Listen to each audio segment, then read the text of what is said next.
Penjabat Ketua TPPKK Aceh Besar Cut Reski Handayani SIPMM terus melakukan pembinaan administrasi organisasi Tim Penggerak Pemberdayaan dan Kesejahteraan Keluarga TPPKK di Kabupaten Aceh Besar yang kali ini dilakukan di Kecamatan Pulau Aceh, tepatnya di kantor Camat Pulau Aceh, Lampuyang, Pulau Bre pada Sabtu 30 September 2023.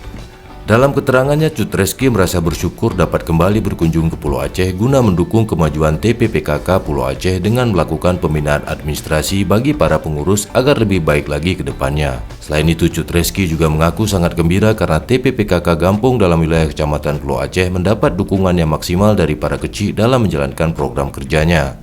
Ia menerangkan sesuai penjelasan dari Ketua PKK dan Kecil bahwa pengurus PKK Gampung juga mendapatkan insentif dan ini merupakan dukungan luar biasa dari Gampung, namun harus dibarengi dengan kerja yang maksimal juga. Sementara itu, Camat Kecamatan Pulau Aceh Jamaluddin SE mengatakan dalam kegiatan pembinaan administrasi TPPKK Gampung bagi pengurus kecamatan dan kampung tersebut diharapkan peserta dapat mengikuti dengan baik sehingga ilmu yang disampaikan dapat diterapkan dan diimplementasikan di kampung masing-masing nantinya. Ia mengatakan bahwa Menteri Pembinaan Administrasi TPPKK ini sangat penting dalam sebuah pengelolaan organisasi guna memajukan dan mesejahterakan masyarakat di Kecamatan Pulau Aceh.